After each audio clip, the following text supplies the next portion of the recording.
അയാളുടെ ആഗ്രഹം എന്താണെന്ന് വെച്ചാൽ 150 വർഷം ജീവിച്ചിരിക്കണം എന്നതായിരുന്നു. മനുഷ്യനെക്കുറിച്ച് ബൈബിളിൽ പറയുന്ന അവൻ്റെ ആയുസ് ഏറിയാൽ 70 അല്ലെങ്കിൽ 80. എന്നാൽ അദ്ദേഹത്തിൻ്റെ ആഗ്രഹം എന്താണെന്ന് വെച്ചാൽ 80 വർഷമല്ല, 90 വർഷമല്ല, 100 വർഷമല്ല, അതിൽ കൂടുതൽ ജീവിച്ചിരിക്കണം. മോശ 120 വർഷം ജീവിച്ചിരുന്നു. എന്നാൽ ഇദ്ദേഹത്തിൻ്റെ ആഗ്രഹം എന്താണെന്ന് വെച്ചാൽ 150 വർഷം വരെ ജീവിച്ചിരിക്കണമെന്നായിരുന്നു. നിങ്ങളിൽ പലരും പറഞ്ഞേക്കാം, ആ കാലത്ത് മനുഷ്യൻ്റെ ആയുസ് അത്രയുണ്ടായിരുന്നല്ലോ, അബ്രഹാമും ഒരുപാട് വർഷം ജീവിച്ചിരുന്നല്ലോ. അതുപോലെ യാക്കോബിനെ നോക്കുമ്പോൾ ഏകദേശം 147 വയസ്സുവരെ ജീവിക്കുവാനിടയായല്ലോ. ആ കാലത്ത് ആയുർദൈർഘ്യം കൂടുതലുണ്ടായിരുന്നതുകൊണ്ട് ആരെങ്കിലും 150 വർഷം വരെ ജീവിച്ചിരിക്കണമെന്നൊക്കെ വിചാരിച്ചിരിക്കാം എന്നാണ് നിങ്ങൾ പറയുന്നതെങ്കിൽ അത് അബദ്ധമാണ്. യാക്കോബിൻ്റെ കാലഘട്ടത്തിലല്ല, അബ്രഹാം ജീവിച്ചിരുന്ന കാലഘട്ടത്തിലല്ല, നാം എല്ലാവരും ജീവിച്ചിരിക്കുന്നതായ ഈ കാലയളവിൽ തന്നെയാണ് ഒരു വ്യക്തി 150 വർഷം വരെ ജീവിച്ചിരിക്കണമെന്ന് ആഗ്രഹിച്ചത്. 150 വർഷം വരെ ജീവിക്കുവാനുള്ളതായ സകല ക്രമീകരണങ്ങളും അയാൾ ഒരുക്കി. എന്തെല്ലാം ജാഗ്രത വഹിക്കുമെന്നറിയാമായിരുന്നോ? മനുഷ്യരുടെ നടുവിലേക്ക് പോയാൽ മാസ്ക് ഉപയോഗിക്കുമായിരുന്നു. തൻ്റെ കൈകളിൽ ഗ്ലൗസ് ധരിക്കുമായിരുന്നു. ആർക്ക് ഷെയ്ക്ക് ഹാൻഡ് കൊടുത്താലും ഗ്ലൗസ് ധരിക്കാതെ ഷെയ്ക്ക് ഹാൻഡ് കൊടുക്കില്ലായിരുന്നു. എന്തെങ്കിലും ഇൻഫെക്ഷനുകൾ ഉണ്ടാകുമോ എന്ന് ഭയന്നുകൊണ്ട് സുരക്ഷാ ക്രമീകരണങ്ങൾ ചെയ്യുമായിരുന്നു. തന്നെയുമല്ല, തൻ്റെ കൂടെ എല്ലായ്പ്പോഴും 12 പേരോളം ഡോക്ടേഴ്സ് ഉണ്ടായിരുന്നു. എല്ലാ ദിവസവും തലയിലെ മുടി മുതൽ കാലിലെ നഖം വരെ അവർ പരിശോധിക്കുക പതിവായിരുന്നു. പല രീതിയിലുള്ള ടെസ്റ്റുകൾ ശരീരത്തിൽ ചെയ്യുമായിരുന്നു. 12 സ്പെഷ്യലിസ്റ്റ് ഡോക്ടർമാർ എല്ലാ ദിവസവും അദ്ദേഹത്തെ പരിശോധിക്കുമായിരുന്നു.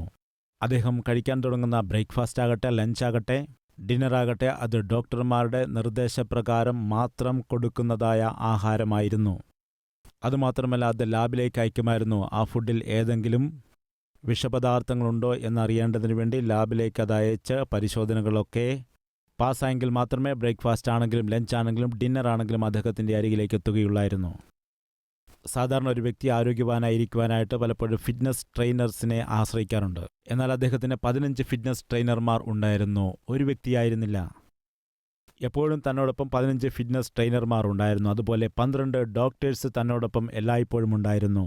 താൻ താമസിക്കുന്നതായ വീട്ടിൽ അവർ ഉണ്ടായിരുന്നു. അതുപോലെ താൻ കിടന്നുറങ്ങുന്നതായ ബെഡിൽ, ആ ബെഡിലേക്ക് ഓക്സിജൻ മെഷീനുകൾ ഘടിപ്പിച്ചിരുന്നിട്ടുണ്ടായിരുന്നു. അദ്ദേഹത്തിന് എന്തെങ്കിലും ശ്വാസത്തിന് ബുദ്ധിമുട്ടുണ്ടായാൽ, ഓക്സിജന്റെ അളവ് കുറഞ്ഞാൽ പെട്ടെന്ന് തന്നെ ആ മെഷീനിൽ നിന്ന് ഓക്സിജൻ കൊടുക്കുവാൻ തക്കോണം എല്ലാ ക്രമീകരണങ്ങളും ഒരുക്കിയിരുന്നു. ഒരുപക്ഷെ ഹാർട്ട് ഫെയിലിയർ ആയാൽ ഹാർട്ട് ദാനം ചെയ്യുവാൻ, അല്ലെങ്കിൽ കിഡ്നികൾ ഫെയിലായാൽ കിഡ്നികൾ ദാനം ചെയ്യുവാനായിട്ട്, കണ്ണുകൾക്ക് എന്തെങ്കിലും കുഴപ്പം സംഭവിച്ചാൽ കണ്ണുകൾ ദാനം ചെയ്യുവാനായിട്ട്, ഇങ്ങനെ തൻ്റെ ശരീരത്തിലെ ഏതെങ്കിലും ഒരു അവയവത്തിന് എന്തെങ്കിലും കേടുപാടുകൾ സംഭവിക്കുകയാണെങ്കിൽ പെട്ടെന്ന് തന്നെ അത് ദാനം ചെയ്യുവാൻ ലൈനായിട്ട് ഡൊണേറ്റ് ചെയ്യുന്ന ആളുകളെയും നിർത്തിയിരുന്നു. താൻ ആഗ്രഹിച്ചത് എന്താണെന്ന് വെച്ചാൽ 150 വർഷക്കാലം ജീവിച്ചിരിക്കണമെന്നായിരുന്നു. എന്നാൽ എന്താണ് സംഭവിച്ചത്? 2009 ഒരു വാർത്ത, അത് വലിയ രീതിയിൽ ലോകത്തെ മുഴുവനും ഞെട്ടിക്കുവാനിടയായി. ഗൂഗിൾ ബ്ലോക്കായിപ്പോയി, ട്വിറ്റർ ബ്ലോക്കായിപ്പോയി, ഇൻസ്റ്റാഗ്രാം ബ്ലോക്കായിപ്പോയി, സോഷ്യൽ മീഡിയകൾ എല്ലാം തന്നെ പൂർണ്ണമായിട്ടും ജാമായിപ്പോയി. എപ്പോഴാണെന്നറിയാമോ? 2009 ഒക്ടോബറിൽ അദ്ദേഹം ഹൃദയസ്തംഭനമുണ്ടായിട്ട് പെട്ടെന്ന് മരിച്ചുപോയി. 150 വർഷം ജീവിക്കാൻ ആഗ്രഹിച്ചു. എന്നാൽ ഒരു 50 വർഷം പോലും ജീവിക്കുവാനായിട്ട് കഴിഞ്ഞില്ല. പ്രിയ സഹോദര സഹോദരി, ജനം അദ്ദേഹത്തിനൊരു പേരിട്ടിരുന്നു, പോപ്പ് കിങ്. പോപ്പ് മ്യൂസിക്കിൻ്റെ രാജാവെന്ന് വിളിച്ചിരുന്നു. പോപ്പ് സോങ് പാടുന്നവനായിരുന്നു, ബ്രേക്ക് ഡാൻസ് കളിക്കുന്നവനായിരുന്നു. വിചിത്രം എന്താണെന്ന് വെച്ചാൽ, മരണത്തിൻ്റെ ശേഷവും ഒരുപാട് പണം സമ്പാദിക്കുന്ന അത്ഭുതവാനായ ഒരു ധനവാനാണ്. ഈ കാലത്തും അദ്ദേഹം പാടിയിരിക്കുന്നതായ പാട്ടുകളുണ്ടല്ലോ, അതിപ്പോഴും വിറ്റുപോയിക്കൊണ്ടേയിരിക്കുന്നു, ഇപ്പോഴും പണം ലഭിച്ചുകൊണ്ടേയിരിക്കുന്നു. എന്നാൽ അദ്ദേഹമില്ല. ശവം അയക്കുന്ന സന്ദേശം നമ്മൾ കേൾക്കാൻ പോകുന്നു. എല്ലാവരും ശ്രദ്ധിച്ച് കേൾക്കണം. ശവം അയച്ചതായ സന്ദേശം.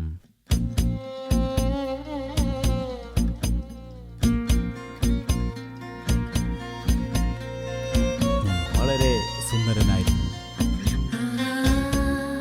വലിയ ധനവാനായിരുന്നു, വലിയ നേതാവായിരുന്നു. ഇവയ്ക്കൊന്നും എന്നെ രക്ഷിക്കുവാനായിട്ട് കഴിഞ്ഞില്ല.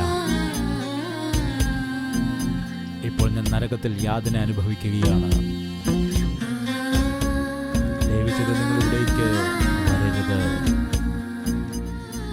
യേശുവിൽ വിശ്വസിക്കുക, സ്വർഗത്തിലേക്ക് പോകുക. നരകം അയച്ചു തന്ന സന്ദേശം.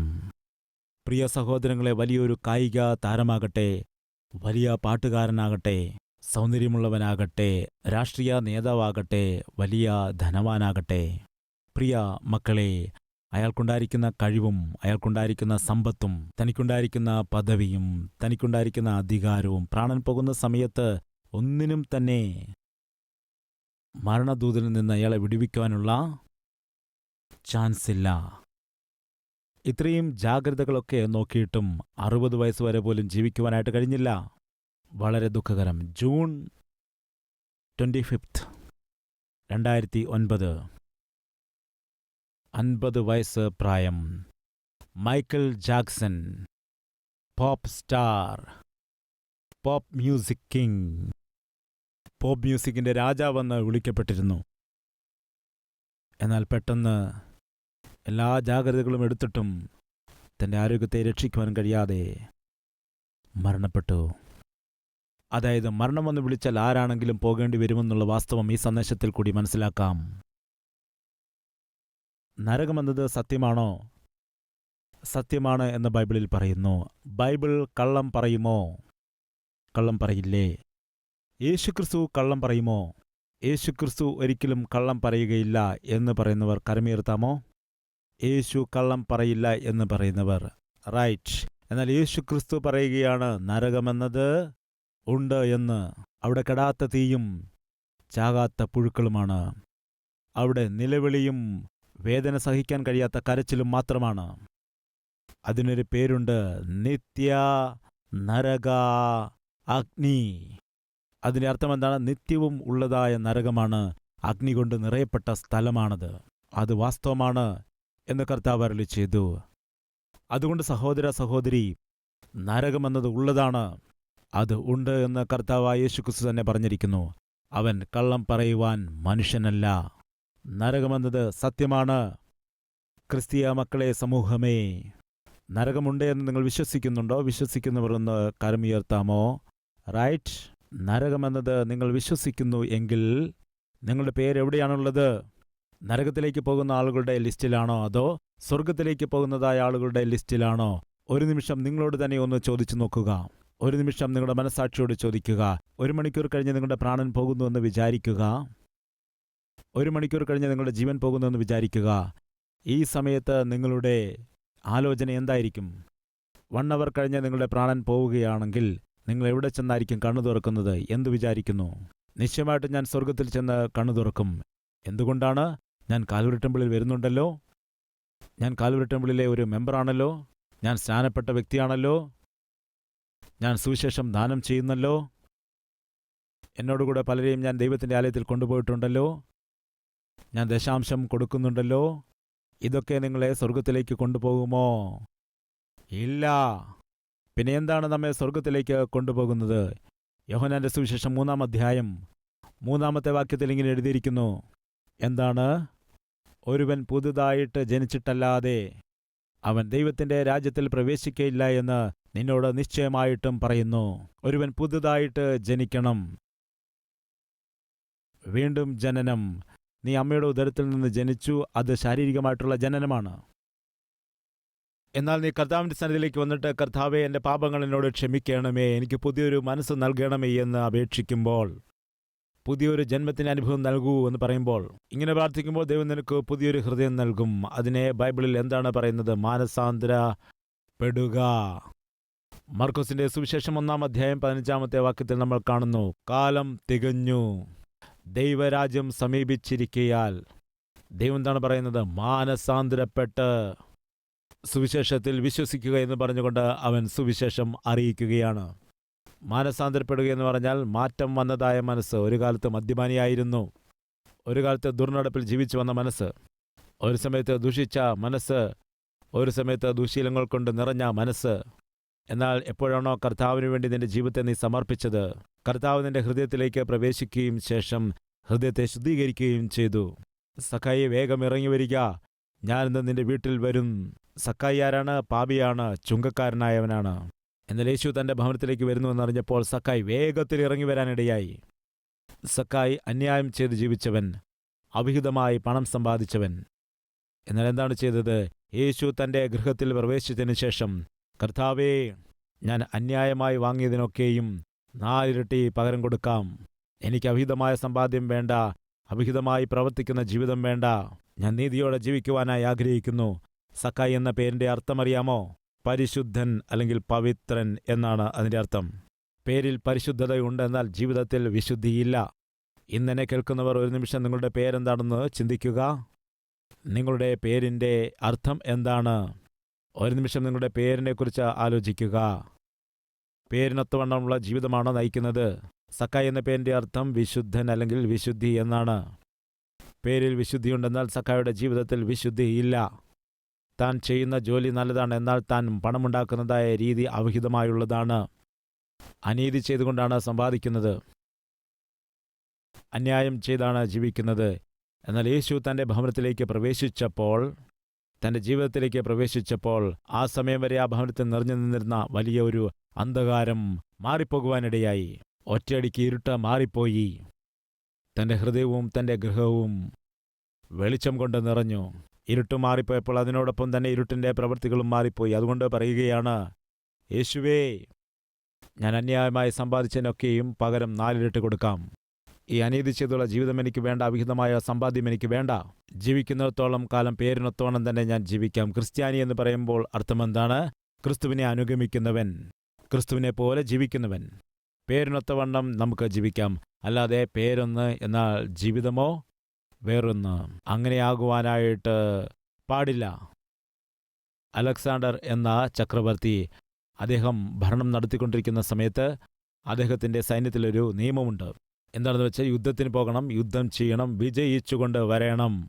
അതല്ലാതെ യുദ്ധം ചെയ്യാതെ പിന്തിരിഞ്ഞോടുക, അതായത് പിൻഭാഗം ശത്രുവിനെ കാണിക്കുക എന്നത്, അതായത് യുദ്ധം ചെയ്യാതെ ആരെങ്കിലും ഓടിപ്പോകുകയാണെങ്കിൽ, അങ്ങനെ ഓടിപ്പോകുന്ന ആരെങ്കിലും ഉണ്ടെങ്കിൽ അവനെ ഭയങ്കരമായി ശിക്ഷിക്കുമായിരുന്നു. യുദ്ധം നടക്കുന്ന സമയത്ത് ഒരു സൈനികൻ യുദ്ധം ചെയ്യുവാൻ കഴിയാതെ ശത്രുവിന് മുൻപിൽ തിരിഞ്ഞു നിന്നു. അതിൻ്റെ അർത്ഥം എന്താണെന്ന് വെച്ചാൽ, നിന്നോടൊപ്പം യുദ്ധം ചെയ്യുവാൻ എനിക്ക് കഴിയുകയില്ലെന്ന് പറഞ്ഞ് പിന്തിരിഞ്ഞു നിൽക്കുമ്പോൾ ശത്രു അവനോട് സഹതാപം കാണിച്ച്, ഭീരു, നീ പോകൂ എന്ന് പറഞ്ഞ് അവനെ വിടുമായിരുന്നു. അവൻ ഭയന്ന് പിറകോട്ട് ഓടിപ്പോകുന്ന സമയത്ത് ബാക്കിയുള്ള സൈനികർ അവനെ പിടിക്കുവാനിടയായി. എന്നിട്ട് അലക്സാണ്ടറിൻ്റെ അരികിൽ കൊണ്ടുവന്നിട്ട് അവർ പറഞ്ഞു, മഹാചക്രവർത്തി അലക്സാണ്ടറെ, നമ്മുടെ സൈന്യത്തിൽ നിന്ന് ഇവൻ ചെയ്തത് എന്താണെന്നറിയാമോ? ശത്രുവിനെ നേരിടുവാൻ ഭയപ്പെട്ടിട്ട് ഇവൻ പിന്തിരിഞ്ഞ് ഓടിപ്പോകുവാനിടയായി. അലക്സാണ്ടറിന് വലിയ കോപമുണ്ടായി. കാരണം എന്താണെന്ന് വെച്ചാൽ, പരാജയം എന്താണെന്ന് പോലും അറിയുവാൻ കഴിയാത്ത മഹാചക്രവർത്തിയായിട്ടന്ന് പോകുന്ന കാലഘട്ടമാണ്. പിന്തിരിഞ്ഞോടിയതായ ഇവനെ കണ്ടുകൊണ്ട് കോപത്തോടെ ചോദിച്ചു, എടാ, നിന്റെ പേരെന്താണ്? ചോദിച്ചപ്പോൾ അവൻ മറുപടി ഒന്നും പറയുന്നില്ല. നിന്റെ പേര് പോലും ചോദിച്ചിട്ട് പറയുന്നില്ല. അത്രയ്ക്ക് അഹങ്കാരമാണോ? നിന്റെ പേരെന്താണ്? അപ്പോഴവൻ പറയുന്നത് എന്താണെന്നറിയാമോ? അവൻ ഭയന്ന് വിറച്ചുകൊണ്ട് അലക്സാണ്ടർ ആണ് എന്ന് പറഞ്ഞു. എന്താണ് അവൻ്റെ പേര്? അലക്സാണ്ടർ. എടാ ദുഷ്ട, എൻ്റെ പേരിട്ടുകൊണ്ട്, പരാജയം എന്താണെന്നറിയാത്തതായ എൻ്റെ പേരും ഇട്ടുകൊണ്ട്, എൻ്റെ പേര് കേട്ടാൽ തന്നെ ശത്രുക്കൾ വിറങ്ങലിച്ചോടും. അങ്ങനെയുള്ള എൻ്റെ പേരിട്ടുകൊണ്ട് ശത്രുവിൻ്റെ മുൻപിൽ നിൽക്കാതെ പിന്തിരിഞ്ഞോടിയോ? നിനക്ക് ലജ്ജയില്ലേ? ഞാൻ നിനക്കൊരു കൽപ്പന തരികയാണ്, വാണിംഗ് തരികയാണ്. ഒന്നുകിൽ നിന്റെ പേര് മാറ്റുക, അല്ലെങ്കിൽ നിന്റെ സ്വഭാവം മാറ്റുക. ഇങ്ങനെ തറപ്പിച്ച് തന്നെ പറഞ്ഞു. അലക്സാണ്ടർ വലിയൊരു പാപിയാണ്, വലിയൊരു ദുർമാർഗിയാണ്, വലിയൊരു മദ്യപാനി. എന്നാൽ അയാൾക്ക് തന്നെ ദേഷ്യം വരികയാണ്. എന്തുകൊണ്ടെന്നാൽ എൻ്റെ പേരിട്ടുകൊണ്ട് ഭീരുവിനെ പോലെ ജീവിക്കുന്നുവെന്ന് പറഞ്ഞുകൊണ്ട് അദ്ദേഹത്തിന് ദേഷ്യമുണ്ടാകുന്നു. അങ്ങനെയെങ്കിൽ ദൈവത്തിന് എത്ര രോഷമുണ്ടാകണം? ദൈവം വിശുദ്ധനാണ്, പരിശുദ്ധനാണ്. ഒരു പാപവും ഒരു കുറ്റവും കുറവുമില്ലാത്ത പരിശുദ്ധനാണ്. ആ പരിശുദ്ധനായ ദൈവത്തിൻ്റെ മക്കളായിട്ടാണ് നമ്മൾ വിളിക്കപ്പെടുന്നത്. പ്രിയമുള്ളവരെ, നിങ്ങളിൽ എത്ര പേരുണ്ട് ഞാൻ ദൈവത്തിൻ്റെ പൈതലാണെന്ന് പറയുന്നവർ ഒന്ന് കരമുയർത്താമോ? യേശുവിൻ്റെ മക്കളെന്ന് പറയുന്നവർ ഒന്ന് കരമുയർത്താമോ? യെസ്. ഇപ്പോൾ നമ്മളെല്ലാവരും കൈ ഉയർത്തിയത് ആര് കണ്ടിരിക്കുന്നു? ദൈവം കണ്ടിരിക്കുന്നു. ദൈവം നമ്മെ നോക്കുമ്പോൾ നമ്മുടെ ജീവിതം ദൈവത്തെ പ്രസാദിപ്പിക്കുന്നതാണോ അതോ ദൈവത്തെ ദുഃഖിപ്പിക്കുന്നതാണോ? ഒരു നിമിഷം ചിന്തിക്കുക. എടാ, നീ എന്തിനാണ് എൻ്റെ മകനെന്ന് പറയുന്നത്? നീ ചെയ്യുന്നത് പിശാചിൻ്റെ പ്രവൃത്തികളല്ലേ? മകളെ, നീ എൻ്റെ പൈതലാണെന്ന് പറയുന്നത്, എന്നാൽ നീ ചെയ്യുന്നതെല്ലാം ദുഷ്ടപ്രവൃത്തികളല്ലേ? നീ ചെയ്യുന്നത് പിശാചിൻ്റെ പണികളല്ലേ? നീ പറയുന്നതൊക്കെ ചീത്തവാക്കുകളല്ലേ? നീ പറയുന്നതൊക്കെ കള്ളമല്ലേ? നീ കാണുന്നത് അശ്ലീല ചിത്രങ്ങളല്ലേ? നിന്റെ സമ്പാദ്യവും അവിഹിതമായ സമ്പാദ്യമല്ലേ? എൻ്റെ മകനാണെന്ന് എൻ്റെ മകളാണെന്ന് പറഞ്ഞുകൊണ്ട് നീ എന്തിനാണ് പരസ്യമായിട്ട് കരമുയർത്തിയത്? നിനക്ക് ലജ്ജയില്ലേ? ഇങ്ങനെ ദൈവം ചോദിക്കുമോ എന്ന് ചിന്തിക്കുക. വീണ്ടും ഞാൻ പറയട്ടെ, നേരത്തെ പറഞ്ഞൊരു കാര്യമാണ്, വീണ്ടും സമയം വന്നതുകൊണ്ട് ഓർമ്മിപ്പിക്കുകയാണ്. ഇതേ അലക്സാണ്ടറിൻ്റെ പിതാവിൻ്റെ പേര് ഫിലിപ്പ് എന്നാണ്. ഫിലിപ്പിയർക്ക് എഴുതിയ ലേഖനം കണ്ടിട്ടുള്ളതാണല്ലോ. ആ ഫിലിപ്പിയർക്ക് എഴുതിയ ലേഖനം ഫിലിപ്പിലുണ്ടായിരിക്കുന്നതായ സഭയ്ക്ക് പൗലോസ് എഴുതിയതായ ലേഖനമാണ്. ആ ഫിലിപ്പിയ എന്ന പട്ടണത്തിൽ ഫിലിപ്പില് സഭയുണ്ട്, സഭയ്ക്കുള്ള കത്താണത്. ആ പട്ടണത്തെ ഫിലിപ്പിയ പട്ടണമെന്ന് വിളിച്ചതിൻ്റെ കാരണം എന്താണെന്ന് വെച്ചാൽ, അലക്സാണ്ടറിൻ്റെ പിതാവിൻ്റെ പേര് ഫിലിപ്പ് എന്നാണ്. അദ്ദേഹത്തിൻ്റെ പേര് തന്നെയാണ് ആ പട്ടണത്തിന് ഇട്ടിരിക്കുന്നത്. അലക്സാണ്ടറിൻ്റെ പിതാവിൻ്റെ പേര് ഫിലിപ്പ്. അദ്ദേഹം ഗവർണറായിരുന്ന സമയത്ത് അലക്സാണ്ടർ ഒരു പയ്യനായിരുന്നപ്പോൾ ആ ദേശത്തൊരു മദ്യപാനി ഉണ്ടായിരുന്നു. ആ മദ്യപാനിയായ മനുഷ്യൻ ഒരു ദിവസം അലക്സാണ്ടറിൻ്റെ പിതാവിൻ്റെ അടുക്കൽ വന്നിട്ട് ഫിലിപ്പേ ഫിലിപ്പേ എന്ന് വിളിച്ചു. എന്തിനാണ് നീ ഇവിടെ ഒച്ച വയ്ക്കുന്നത്? ഒച്ച വയ്ക്കുകയല്ല, എനിക്കൊരു കാര്യം പറയാനുണ്ട്. മദ്യപാനിയായിരിക്കുന്ന നീ എന്നോട് എന്താടാ പറയാനിരിക്കുന്നത്? നിങ്ങളുടെ മോൻ എൻ്റെ മോനോടൊപ്പം കറങ്ങി നടക്കുകയാണ്. നിങ്ങളുടെ മോൻ, അതായത് എന്താണ് പറയുന്നത് ഫിലിപ്പേ, രാഷ്ട്രത്തിന് നിങ്ങൾ ഗവർണറായിരിക്കുന്ന മനുഷ്യനല്ലേ? നിങ്ങളുടെ മകനുണ്ടല്ലോ, ആരാണ്? അലക്സാണ്ടർ. അവൻ ഒരു പണിയുമില്ലാതെ എൻ്റെ മോനോടൊപ്പം കറങ്ങി നടക്കുന്നു. ഇങ്ങനെ മദ്യപാനിയായ ഒരു മനുഷ്യൻ വന്നിട്ട് ഭരണം നടത്തുന്നതായ ഫിലിപ്പിനോട് പറയുകയാണ്, നിങ്ങളുടെ മോൻ എൻ്റെ മോനോടൊപ്പം നടക്കുകയാണ്, അറിയാമോ? ഈ വാക്കുകൾ കേട്ടപ്പോൾ ഫിലിപ്പ് ലജ്ജിച്ച് തല താഴ്ത്തി. എൻ്റെ മകൻ എന്താണ് ഈ കാണിക്കുന്നത്? ഗവർണറായിരിക്കുന്ന എൻ്റെ മകൻ നാളെ ഈ രാജ്യം ഭരിക്കേണ്ടവനായ എൻ്റെ മകൻ ഈ മദ്യപാനിയായ മനുഷ്യൻ്റെ മകനോടൊപ്പം കറങ്ങി നടക്കുകയാണോ എന്ന് പറഞ്ഞ് ലജ്ജിച്ച് തല താഴ്ത്തി. ദൂരത്തു നിന്ന് അലക്സാണ്ടർ അത് കണ്ടു. തൻ്റെ പിതാവ് ഒരു കള്ളുകുടിയൻ്റെ മകനോടൊപ്പം ഞാൻ നടക്കുന്നു എന്ന് അറിഞ്ഞപ്പോൾ തൻ്റെ പിതാവ് തല കുനിക്കുന്നത് അവൻ കണ്ടു. അന്ന് അലക്സാണ്ടർ ഒരു പയ്യനാണ്. അവനന്നൊരു തീരുമാനമെടുത്തു, ജീവിതത്തിൽ ഞാൻ ഇനി ഒരിക്കൽ പോലും എൻ്റെ പിതാവിന് മാനക്കേടുണ്ടാക്കുന്ന രീതിയിൽ ജീവിക്കുകയില്ല എന്ന് തീരുമാനിച്ച് അങ്ങനെയുള്ളവരുടെ കൂടെ നടക്കുന്നത് ഉപേക്ഷിച്ചു. അലക്സാണ്ടറിന് അത്രത്തോളം ഉത്സാഹം വന്നെങ്കിൽ അലക്സാണ്ടർ തൻ്റെ പിതാവിനെ സന്തോഷിപ്പിക്കുവാനായിട്ട് അനാവശ്യമായ കൂട്ടുകെട്ടുകളിൽ പെട്ട് പോകുന്നത് ഒഴിവാക്കിയെങ്കിൽ, പ്രിയ മകനെ മകളെ, നമ്മെ കണ്ടിട്ട് പിശാച് ദൈവത്തോട് എന്താണ് പറയുന്നത് അറിയാമോ? കർത്താവേ, നിങ്ങളുടെ മകൾ എൻ്റെ മകനോടൊപ്പം നടക്കുകയാണ്. പിശാചിങ്ങനെ പറയും, കർത്താവേ, നിങ്ങളുടെ മകൻ എൻ്റെ മകളോടൊപ്പം നടക്കുന്നു, അറിയാമോ? മ്ലേച്ഛമായ രീതിയിൽ നടക്കുകയാണ്, പാർക്കുകളിൽ കറങ്ങുന്നു, ഓയോ റൂമുകളിൽ പോകുന്നു, ഇഷ്ടമുള്ളതുപോലെ പാപപ്രവർത്തികൾ ചെയ്യുന്നു. നിങ്ങളുടെ മകൻ, നിങ്ങളുടെ മകൾ ആലയത്തിൽ പോകുന്നുണ്ടല്ലോ, പാട്ട് പാടുന്നുണ്ടല്ലോ, ആരാധിക്കുന്നുണ്ടല്ലോ, സാക്ഷ്യം പറയുന്നുണ്ടല്ലോ. എന്തു ചെയ്യുന്നു എന്നറിയാമോ? എൻ്റെ മക്കളുമായി ചേർന്ന് അനാവശ്യ കാര്യങ്ങൾ ചെയ്യുന്നു. എന്നിട്ട് നിന്റെ പൈതങ്ങളാണെന്ന് പറയുന്നു. ഇങ്ങനെ യേശുക്രിസ്തുവിനോട് പിശാച് ചോദിക്കുകയാണെങ്കിൽ, നീ ചെയ്യുന്ന പ്രവൃത്തികൾ കണ്ടുകൊണ്ട്, നിന്റെ പെരുമാറ്റങ്ങൾ കണ്ടുകൊണ്ട്, നിന്റെ കാപട്യത്തെ കണ്ടുകൊണ്ട്, നിന്റെ വഞ്ചനയെ കണ്ടുകൊണ്ട്, നിന്റെ കള്ളത്തരങ്ങളൊക്കെ കണ്ടുകൊണ്ട്, യേശുവേ, നിന്റെ പൈതൽ എന്തു ചെയ്യുന്നുവെന്ന് കാണുന്നുണ്ടോ? നോക്കൂ നോക്കൂ. ഇങ്ങനെ നീ തെറ്റ് ചെയ്യുമ്പോൾ, നീ പാപപ്രവർത്തികൾ ചെയ്യുമ്പോൾ, അശ്ലീലമായ കാര്യങ്ങളൊക്കെ പറയുമ്പോൾ പിശാച് നിന്നെ നോക്കിയിട്ട് പറയും, നോക്കൂ നോക്കൂ നോക്കൂ, ദൈവപൈതൽ എന്താണ് ചെയ്യുന്നത്? ഇങ്ങനെ പറയുവാനിടയാവും. ഇങ്ങനെ യേശുവിനോട് ചോദിച്ചാൽ യേശു ലജ്ജിച്ച് തല താഴ്ത്തുകയില്ലേ? യേശുവിനെ തല താഴ്ത്തുവാൻ തക്കവണ്ണം, യേശുവിനെ ലജ്ജിപ്പിക്കുവാൻ തക്കവണ്ണം ജീവിക്കുന്നവരാണോ ദൈവത്തിൻ്റെ മക്കൾ? അല്ല. എൻ്റെ മകനെ, എൻ്റെ ഹൃദയത്തെ സന്തോഷിപ്പിക്കുക. നമ്മളെല്ലാവരും ജീവിക്കുന്നത് എന്തിനു വേണ്ടിയാണ്? ദൈവത്തിൻ്റെ ഹൃദയത്തെ സന്തോഷിപ്പിക്കുവാനായിട്ടാണ്. നമുക്ക് വായിക്കാം സദൃശ്യവാക്യങ്ങൾ 27 അധ്യായം 11 വാക്യം.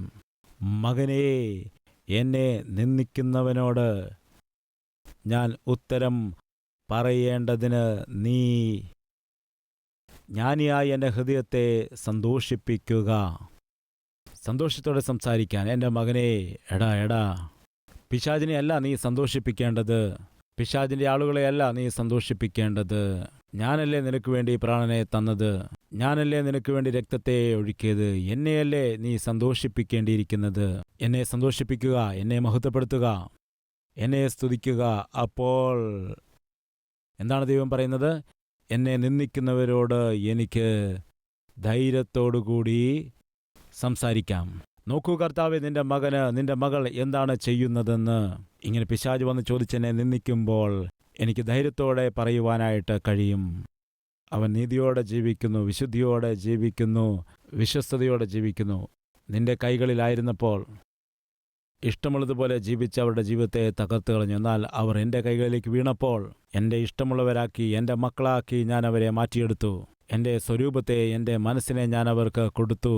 എന്നെപ്പോലെ ജീവിക്കുന്ന ഒരു ജീവിതം ഞാൻ അവർക്ക് കൊടുത്തു. അതാണല്ലോ ദൈവം പറയേണ്ടിയിരിക്കുന്നത്. പ്രിയ സഹോദരി, സഹോദര, ഒരു നിമിഷം ചിന്തിക്കുക.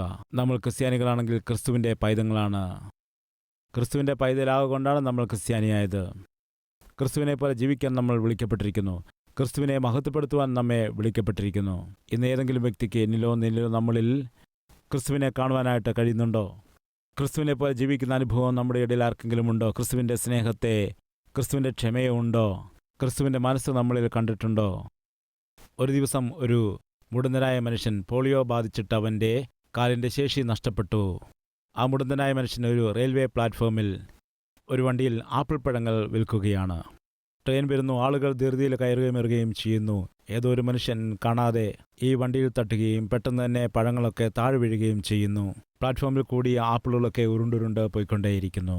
ഇദ്ദേഹം മുടന്തനായ മനുഷ്യനായതുകൊണ്ട്, കാലിന് ശേഷിയില്ലാത്തതുകൊണ്ട് ഒന്നും ചെയ്യാൻ കഴിയാതെ നോക്കി നിൽക്കുകയാണ്. പഴങ്ങളൊക്കെ ഉരുണ്ടുപോകുമ്പോൾ ഒരു മനുഷ്യൻ അവിടെ ഓടി വന്നിട്ട് ഉരുണ്ടുപോകുന്ന ആപ്പിളുകളൊക്കെ എടുത്ത് നന്നായിട്ട് വണ്ടിയിൽ കൊണ്ട് അടുക്കി വെച്ചു.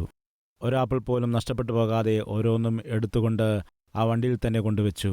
അതിനുശേഷം ഇയാളുടെ തോളിൽ തട്ടിയിട്ട്, കുറച്ച് സൂക്ഷിച്ച് നോക്കുക, ഓരോരുത്തരും തിരക്ക് പിടിച്ചോടുകയല്ലേ എന്ന് പറഞ്ഞിട്ട് പോകുമ്പോൾ ഈ മുടന്തനായ മനുഷ്യൻ അയാളെ നോക്കിയിട്ട് മകനേ എന്ന് വിളിച്ചു. എന്താണെന്ന് ചോദിച്ചു. യേശു മകൻ എന്ന് പറയുമ്പോൾ നീയാണോ എന്ന് ചോദിച്ചു. എന്താണ്, യേശു എന്ന ആൾ നീയാണോ? അയ്യോ, അതെന്താണ്, യേശുവുമായിട്ട് എന്നെ താരതമ്യം ചെയ്യുകയോ? ഞങ്ങളുടെ നാട്ടിൽ കുറേ കാലം മുമ്പ് മൈക്കിൽ ഇങ്ങനെ പറയുന്നത് കേട്ടിട്ടുണ്ട്. യേശു എന്ന് വെച്ചാൽ സ്നേഹമുള്ളവനാണ്, ക്ഷമിക്കുന്നവനാണ്, ദയയുള്ളവനാണ്.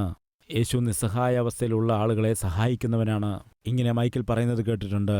എന്നാൽ ഇതുവരെ യേശുവിനെ ഞാൻ കണ്ടിട്ടില്ല. എന്നാൽ നിങ്ങൾ ചെയ്യുന്നതായി പ്രവൃത്തി കണ്ടപ്പോൾ യേശുവിനെയാണ് നിങ്ങളിൽ എനിക്ക് കാണുവാൻ കഴിയുന്നത്. നിങ്ങളാണോ ഒരുപക്ഷെ യേശു എന്ന് വിചാരിച്ചു. അങ്ങനെ അദ്ദേഹം പറയുവാനിടയായി. അപ്പോഴയാൾ പറയുകയാണ്, ഞാൻ യേശുവൊന്നും അല്ല, എന്നാൽ യേശുവിൽ വിശ്വസിക്കുന്ന അവൻ്റെ മകനാണ് ഞാൻ. അതിനർത്ഥം എന്താണ്? അവൻ്റെ പൈതലാണ് ഞാൻ. പ്രിയ സഹോദരി, സഹോദര, നമ്മിൽ യേശുവിനെ കാണാൻ കഴിയണം. നമ്മിൽ കൂടി യേശുവിനെ ലോകത്തിന് കാണിച്ചു കൊടുക്കണം. ജോലി ചെയ്യുന്ന ഇടത്ത്, നമ്മൾ പണി ചെയ്യുന്ന ഇടത്ത്, താമസിക്കുന്ന ഇടത്ത്, നമ്മൾ പഠിക്കുന്നതായ സ്ഥലത്ത്, ദൈവവേല ചെയ്യുന്ന ഇടത്ത്, സഹോദരി, സഹോദര, നിങ്ങളിലും എന്നിലും ആരുടെ രൂപം കാണണമെന്നറിയാമോ? കർത്താവായ യേശുക്രിസ്തുവിൻ്റെ സ്വരൂപം നമ്മിൽ കാണണം.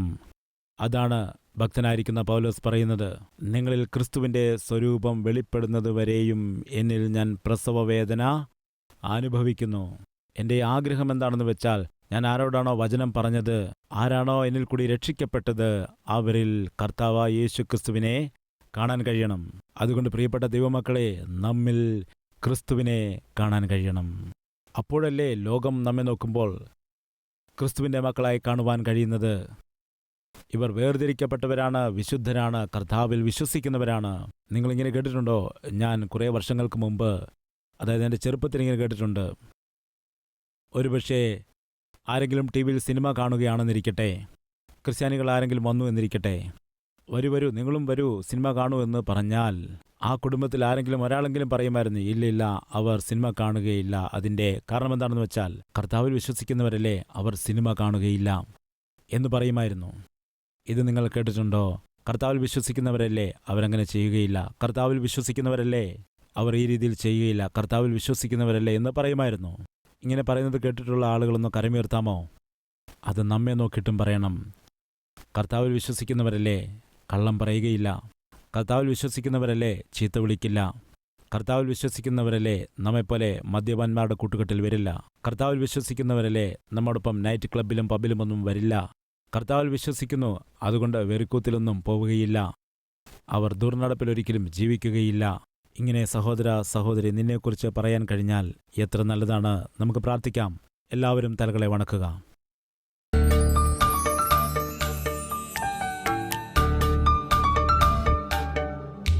മഹാപരിശുദ്ധനായ സ്നേഹവാനായ പിതാവേ, വളരെ ശക്തമായ ഒരു സന്ദേശം നീ ഞങ്ങളെ കേൾപ്പിച്ചല്ലോ. എല്ലാവരുടെയും ഹൃദയത്തെ നീ പിടിച്ചു കുലുക്കിയല്ലോ. യേശുവേ, ഞങ്ങൾ രക്ഷിക്കപ്പെട്ടാൽ പിന്നെ അടങ്ങിയിരിക്കുവാൻ പാടില്ല. നരകത്തിലുള്ളവർ നിലവിളിക്കുന്നു. അനേകം ആളുകൾ ഇപ്പോഴവിടെ കിടക്കുന്നുണ്ട്. അവിടേക്ക് ഇനി ആരും പോകുവാനിടയാകരുത്. ദൈവമേ, ആരൊക്കെയാണോ രക്ഷിക്കപ്പെട്ടത് അവർ മൗനമായിരിക്കാതെ അനേകർ രക്ഷിക്കപ്പെടുവാനും അനേകർ മാനസാന്തരപ്പെടുവാനും അനേകർ അവരുടെ പാപം നിറഞ്ഞ ജീവിതത്തിൽ നിന്ന് വിടുവിക്കപ്പെടുവാനും വിശുദ്ധിയോടെ ജീവിക്കുവാൻ ആധാരമായിരിക്കുന്ന ദൈവം നൽകുന്നതായ ക്ഷമ പ്രാപിച്ചെടുത്തുകൊണ്ട് പുതിയ ജീവിതം പ്രാപിച്ച് സമൂഹത്തിലുള്ള സകല വ്യക്തികൾക്കും മാതൃകയായി തീരുവാൻ അവരെ സഹായിക്കണമേ. നിന്റെ മക്കളിൽ ഒരാൾ പോലും നശിച്ചു പോകുവാൻ പാടില്ല, നരകത്തിലേക്ക് പോകുവാൻ പാടില്ല. നിന്റെ കരുണ കാട്ടണമേ. സകല വ്യക്തികളെയും നിന്റെ മകനും മകളുമായി അംഗീകരിച്ചുകൊണ്ട് അവരുടെ പേരുകൾ ജീവന പുസ്തകത്തിൽ രേഖപ്പെടുത്തണമെന്ന് യേശുക്രിസ്തുവിന്റെ നാമത്തിൽ അപേക്ഷിക്കുന്നു പിതാവേ.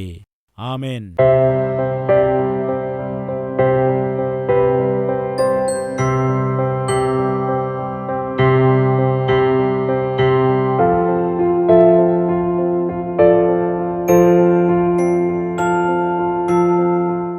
Address Calvary, Post Box number 30, Kukatpalli, Hyderabad 72.